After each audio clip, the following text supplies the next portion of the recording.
Let's get rolling here. I want to start just in remembrance of 9/11. You know, as I woke up this morning and saw that, I can still see myself on campus at UMass on that day 22 years ago now. So I want to think about all the first responders and just tell them thank you. But media-wise, thank y'all for being here. Appreciate y'all coming out each week. We'll get a lot of attention nationally this week, but appreciate you all on a daily basis being here and covering us. We took care of business on Saturday night. Slow start, responded well after the delay, and got a convincing win, as we should have. You know, it was a fun night post the delay. I can't say it was a fun night before, but fun night post delay. Want to thank the fans that stayed. We had good energy in the stadium after the delay. You know, really good energy. I thought they did a good job game management-wise. Fans were into it, so that was fun. Quick Duquesne wrap-up. I'll kind of hit the good and then where we got to get better at. Special teams, the positives is our op times, both in field goal and punt, are really good. It was great to see kickoff-wise, touchbacks, and really good hang time. For touchbacks, we didn't have to cover a kick, which is always a positive. And then we continue to get really good pressure on opposing teams, extra points and field goals. And we handled all those specialty kicks. They never did kick it deep on kickoff return. I thought we did a good job handling those. We got to improve our punt coverage. Our expectation, our standard is to be elite there, and we weren't. Then obviously the miscue, you know, that disappointing start. Defense gets a 3-and-out. Duquesne actually goes backwards on their first series. And then we don't do a good job. We don't have a sense of urgency running up, pointing to the ball, and so that was the real negative on special teams. Defensively, I thought we played really physical. Played great against the run. You know, 0.1 yards per rush. Third down efficiency was good. We had 2 interceptions. Obviously, where we got to improve is on pass coverage, and it's really a few guys that are playing with some bad fundamentals. You know, whether it's not getting their hands on the 2 receiver and on zone drops, whether it's not looking at the quarterback when they should be looking at the quarterback. You know, it's but we got to get better, and that's only going to continue to get exposed as we move through the season, starting this week, unless we get that fixed. And offensively, you know, we had 600+ yards, 300+ rushing, 300+ passing. I thought we were really efficient end of possession, 3rd and 4th downs. There's one, we had a 4th and short that, you know, irks me a little bit that we didn't get. We were really good in the red zone, been good in the red zone 2 weeks in a row. And we had a bunch of explosive plays. You know, the negative is the turnover down there going in to score, and we had some drops, which we talked about after the game. And so, and the failed short yardage conversion that I talked about just a second ago. And so, wanted to kind of wrap that up, and then we'll release the players of the game. You know, I think that, but I know I don't want to take y'all's time away from questions because I know y'all want to talk about Pitt. So kind of to preview Pitt, rivalry week, 106 meeting. Obviously, this is the biggest rivalry that we have in our program here. And we understand that here, both in this building and from a fan base standpoint. You know, I didn't know this, Monty. I'll credit Monty with this. This is the first Saturday night true night game since 2016 here. We played a couple Thursday nights, but this is the first Saturday night true, you know, post 7:30 kick since 2016. So I know our fans are happy about that. It's a great opportunity for our guys. When you look at Pitt, you know, offensively, Coach Signetti does a really good job. They're multiple. They're a run-first team. Everything they do is set up off their ability to run the football. And at quarterback, local guy, he's big, he's dual threat, strong arms. Does a really good job when the pocket breaks down. And so we've got to be able to locate those, which we didn't do a good job the other night. But you know, he's a guy that's very well thought of in the NFL circles, and so he's gonna be somebody that we've got to prepare for sure. O-line, it's a veteran group, a lot of the same guys. I think their left tackle's elite. You could see him early in the year last year, and he's gotten better. Tight end, they've got a lot of snaps in those guys. They'll play up to 3 of them. At running backs, they got a good mix of running backs with different skill sets. I really like the big kid, number 4. He's a load to tackle. And the receiver, they're talented. They're big and they're strong. Means is back. Mumfield is a really consistent guy, and they've got a transfer from Florida that's a good player as well. Defensively, they're attacking. I think that's been the kind of the DNA of their program is what they've done on defense. And they've had a lot of NFL players. They like the pressure, and a lot of players roll in and roll out, but the defense looks the same. I think it always starts with the D-line with those guys. And I think Charlie Partridge, the D-line coach there, does a tremendous job. They're very good up front. They play hard. The Hayes kid is an elite pass rusher.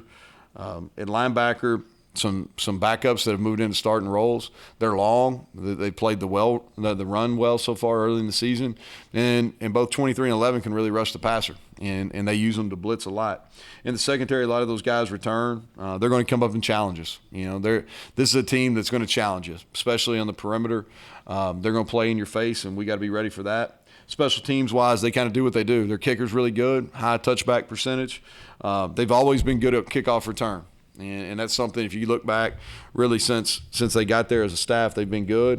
And then on punt, we got to be alert. The running back who I just talked about, number 4, he's in the shield, so we're going to have to do some different things just to be ready for a direct snap to him. And so overall, it's an exciting week. We won't have any problem getting our guys ready. It's an exciting time, ABC prime time. That's what it's all about. And so looking to redeem ourselves from last time we had a prime time opportunity. So with that, questions? So obviously you know the history of the rivalry, but until you lived it last year, anything in that atmosphere? Really unique atmosphere. We had a lot of people in the stadium up there. It's, you could feel it.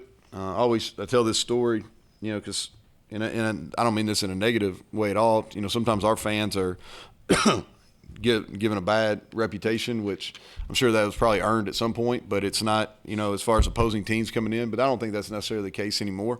But I didn't realize the students got into the stadium early last year. So I had my kids, and my high school coach was getting inducted to the Hall of Fame the next day. So we played on Thursday, and he was getting inducted, so they asked me to shoot a video.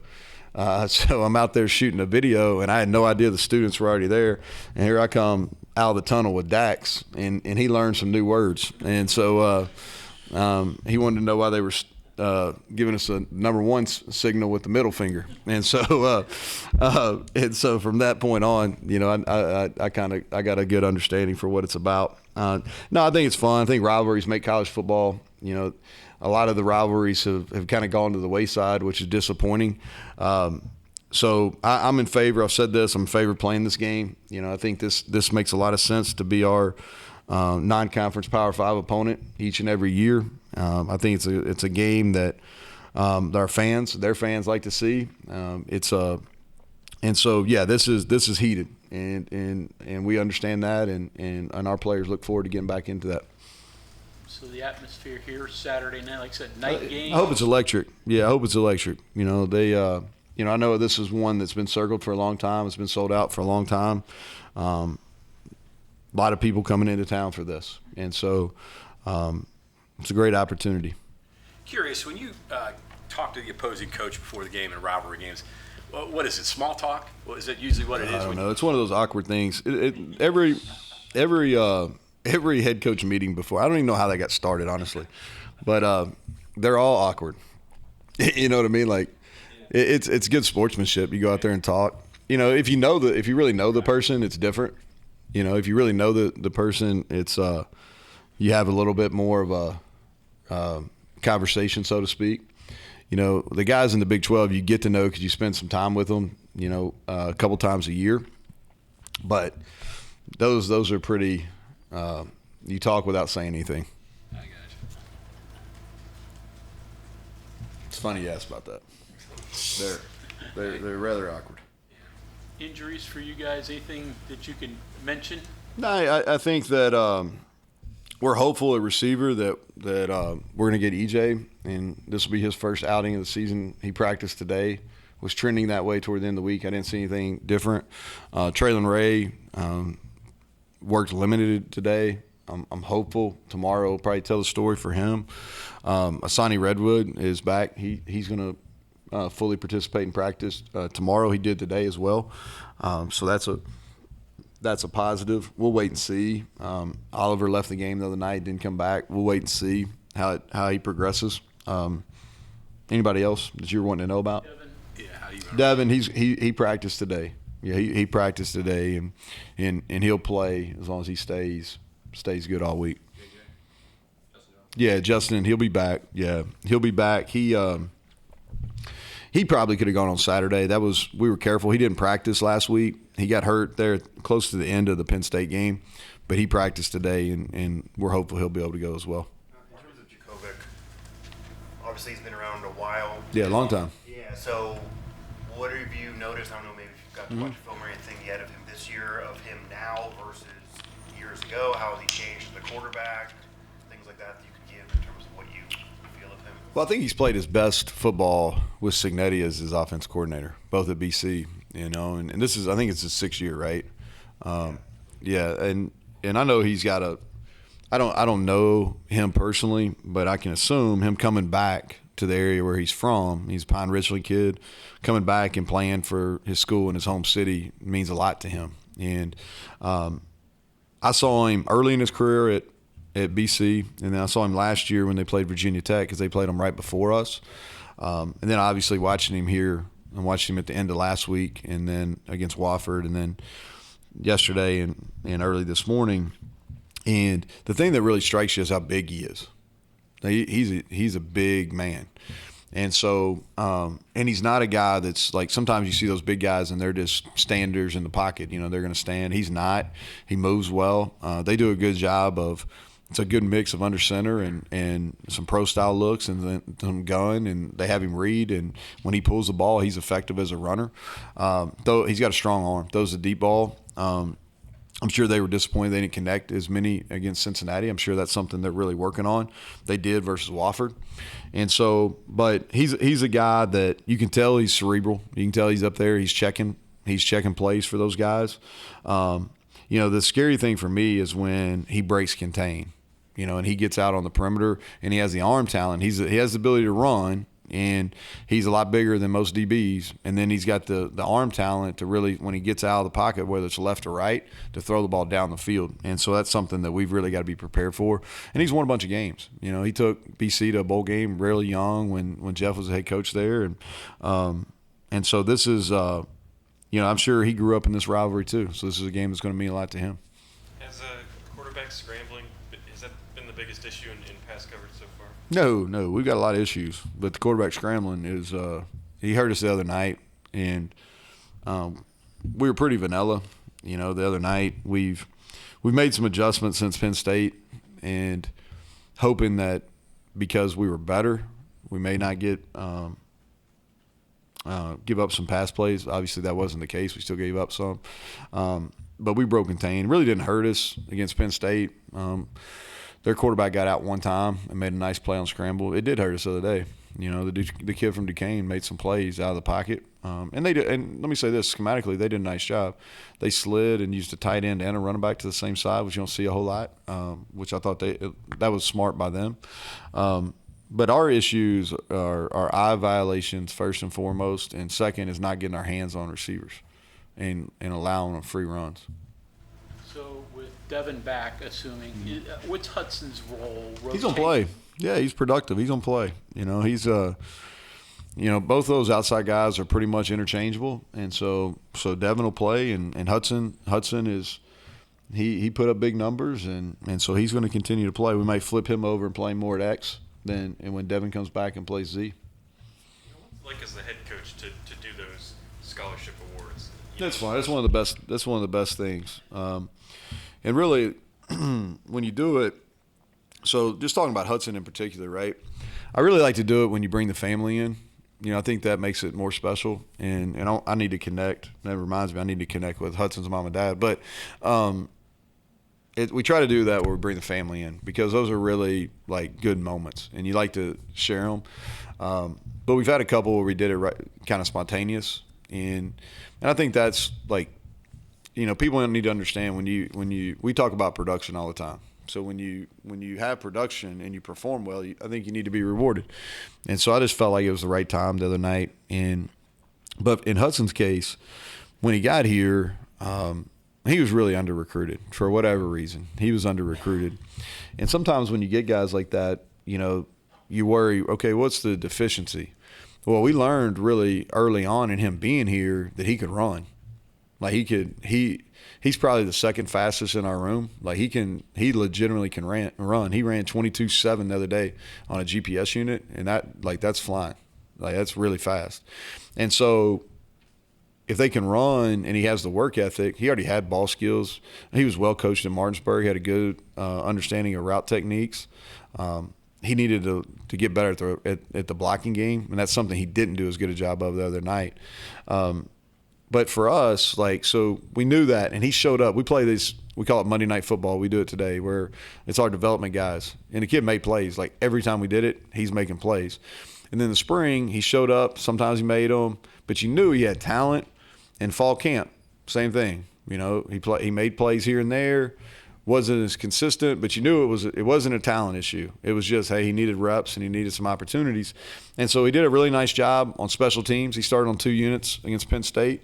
And like I said, Devin just said, I watched him in warm-ups, and I'm like, he can't run full speed. Like, Devin wanted to play. He was upset with me because I told him, I was like, you're not running full speed. Like, we're not going to play you in this game. And so Hudson literally found out he was going to start and play a bunch of snaps, like right before we went out. And he took the most of it. And so I think the scholarship was going to happen as the year went on anyway. And so, why delay it when he had that performance? Speaking of him and the idea of West Virginia kids playing for you, a lot of people said you couldn't, recruit West Virginia and be successful. What made you decide to approach it that way? And you've obviously had success bringing them in, and they've been good players. Yeah, well, I think timing. A lot of it's timing. We were fortunate. I don't know if we'll ever have, 3, elite offensive linemen that can start at the same time. I think that's timing. We've had some unfortunate timing in some things, but we've been really fortunate with that. That we have Zach and Doug and Wyatt all at the same time. So I think there's a little bit of good fortune, and I'd be the first to admit that. The other thing is, I think the walk-on program goes way before me. I think there's a long, long history of West Virginia kids walking on and earning scholarships and playing a lot of football. And the way I always thought, and it's still, I think about this, if you can have about, at minimum, a quarter of your roster as West Virginia kids, then I think that's a really good makeup because, a lot of those kids from a walk-on standpoint, if they continue to play and they stick with it, they're going to earn scholarships. And then if you figure there's going to be anywhere from 2 to 4 in the state every year that are Power 5 type kids, and you get those guys, then you're going to be right there in that quarter of a roster. And that's really important because, those guys, I don't have to go in and tell Doug Nestor about the Backyard Brawl. I'm not telling Zach Frazier about the Backyard Brawl. I'm not telling Hudson Clement. If they're from different places, they know about the rivalry, but there's some education that goes in that's involved there. And then this is a unique situation because you're truly the state's team and you're playing for the state, and there's this real close identity between the state of West Virginia and the university and the football program. And so, those guys get it that are from here, and so they're able to communicate that better than I can, because they've lived it growing up. And so hope that answered your question, Bob. Let me ask you this. Talk about the transferring high schools now and Yeah. creating mismatches and stuff like that. Does that hurt you as far as developing? No, I just think I don't know. I think everything's trickled down. It's I'm probably more old school in that approach than most things. I just think there's something unique about representing the community you grew up in, and I think you have some real allegiance there. I don't think it really affects us at all. From a recruiting standpoint, you got to keep up with where they're at, but it's been that way in Florida and some other areas for a long time. And so it really doesn't affect us recruiting. It makes you sad a little bit that people bounce around, but it really doesn't. It's not a positive or a negative for us in recruiting. In terms of going into a big rivalry game, what are the strengths, weaknesses, differences of having it after a few games have been played, week 3 versus last year, week 1? Yeah, I don't know if there's I think there's a place for week 1 because if you think about it, if you go back, I mean, game day's there on that Thursday night. There's live feed. I can remember, being in the hotel and they're talking multiple, how many times they put SportsCenter on. They're talking about the Backyard Brawl and kicking off college football. So I think there's, you could make a strong case for it's beneficial being game 1. From a just a pure coaching perspective, you like to get some games under your belt before you play what your fans see as your most important game. So I could argue it both ways. I think that we know a lot more about our team right now than we did going into week 1 last year. I got a question for you here. Got into the analytic rabbit hole here, and I was looking at Garrett's passing numbers, and there's a big variance in that first quarter. I mean, that's his lowest completion percentage by far. It gets better as the game goes on. What can you deduce from that? Well, he's a ball of energy. So that's what so that's his greatest strength. So you don't want to necessarily, he does a really good job of being that energy guy all the time. That probably works against him a little bit at the start of the games because he is so amped up. And so we've got to figure out a way, as a staff, and I'm talking about, everything from our sports psych people to, our strength and our sports science into coaching to get him to calm down a little bit, where he can execute it a little bit higher. Because when you're amped up like that and you're full of energy, like he's got like his ball, I'm not trying to get too specific here, but he throws a really tight ball. Like if you're ever down field level and y'all watch him throw, like he's got RPMs on his ball. Like it's a tight spin. And when he gets really excited, that ball comes out hot. And those balls are hard to catch sometimes. So, and he knows this and he's conscious of it. But it hurts him a little bit early in the game. So we've got to – he'll get better at it. It's just handling those emotions. I think leads the country in sacks over the last however many years. Yeah, they were number 1 last year. How do you get Garrett ready for that? Well, I think we got to help him schematically first and foremost. They do a really good job of scheming protections. And let's face it, too, now. They've had good players. They've had good players on the front. They've got good players this year on the front. They do a really good job of scheming protections and trying to get you in one-on-ones. And we've got to do a good job helping him out by not necessarily getting our guys in bad matchups and then not having plays called where he's got to hold the ball. But they've done a really good job rushing the passer. They were number 1 in the country last year, and they've done a good job of putting pressure on the first 2 guys they played as well. I think the first words that Garrett kind of had some bad luck with drops of receivers. It seemed like he did not. The energy didn't come out there. Yeah. He kept it together. Do you observe any of that stuff? Yeah, it's funny you asked that because we actually had that conversation. I was telling him yesterday. He probably handled that. He handled it better than I did, first of all. But he's probably handled that as good or better than any quarterback I've ever had. If you go back and look, I mean, he threw 2 really dime throws that should have been touchdowns, and he threw another one on an outcut that should have been a first down. We had 4 legitimate drops in the game, but it didn't faze him one bit, and totally unsolicited. I kind of peeked back there, and he's over there talking to the guys that didn't make the catches, and he didn't. And he did the same thing. I think we had 2 drops at Penn State, and he really didn't. He didn't let it affect him. At Penn State, I think we were able to overcome those and still got first downs in that drive. Now that you've gone through one Backyard Brawl, Mm-hmm. how does it compare to the rivalries you saw on Friday nights in Boyle County, the ones you saw at UMass, and the ones you saw as a coach? Well, I think there's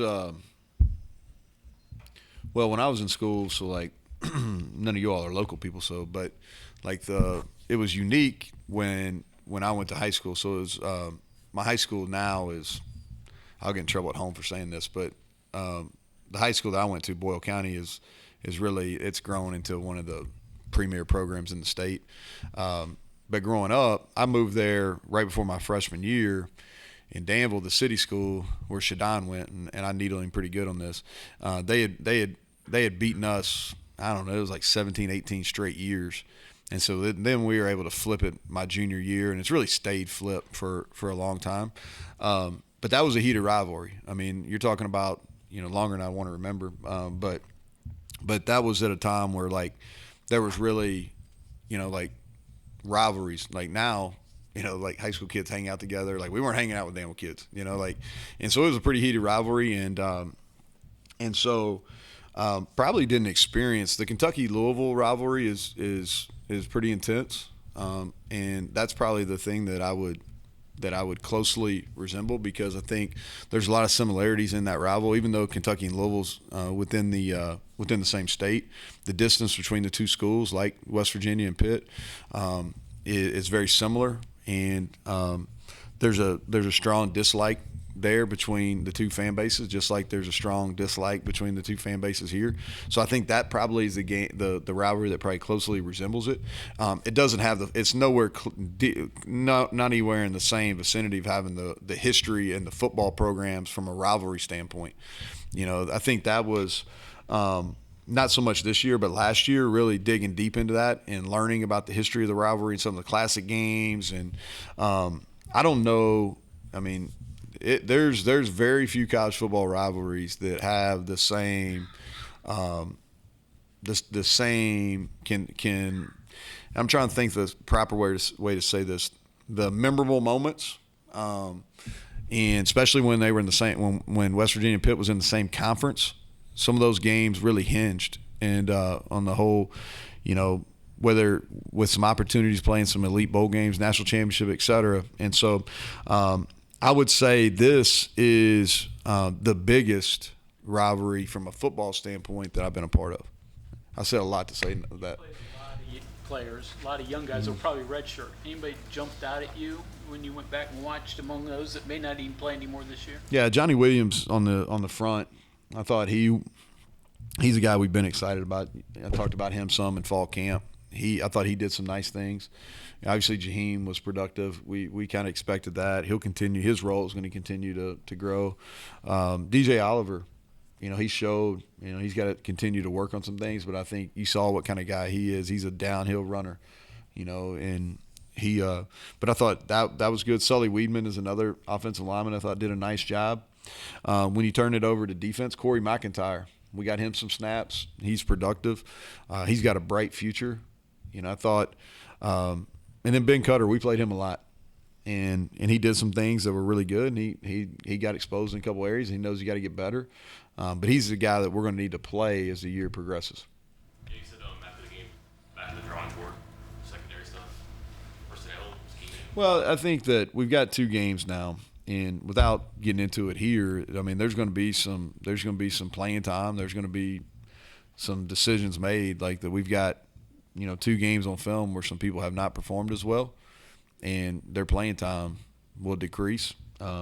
Hopefully, Marcus Floyd's back this week too. That's the other one that I should have mentioned. He practiced today, and hopefully he'll look good tomorrow. And he's another guy that's played a lot of that'll help us back there. But there's going to be some demotions and some promotions and some decreased snaps from some people. The numbers aren't great there, just for the people we have, I think 4 or 5 safeties, 4 or 5 corners. When you have a situation where 2 games aren't great, you might make a change. Obviously, you have to keep those displaced people involved, engaged. Yeah, they're not getting fired. They're just, some snaps are just going to get decreased. But our numbers are not as good as you would like.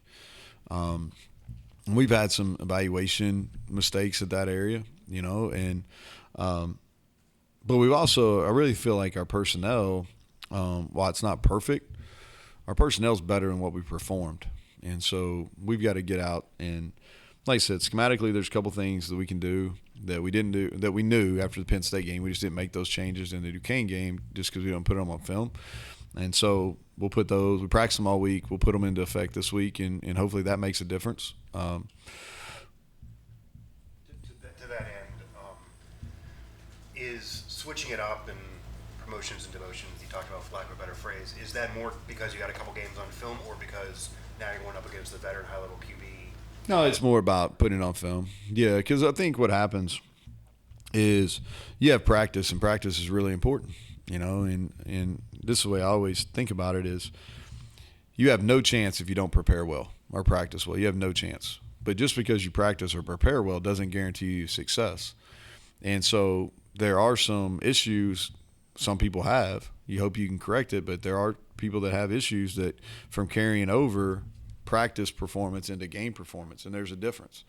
And so some of these guys that have been playing have practiced well, but it hasn't carried over to the game. So we've got to give some other guys some opportunities. Trey Miller, is he? So I don't know. We're going to kind of go back and forth. He's not going to play this week. And it's really, ball's kind of his court. We want to make sure he gets healthy. And so hopefully by the end of this week I'll be able to make an announcement on it. But I don't want to put any pressure on him. You had a lot of students on Saturday at the game. What do you want to tell them going into this week? Yeah, they're excited. They're excited.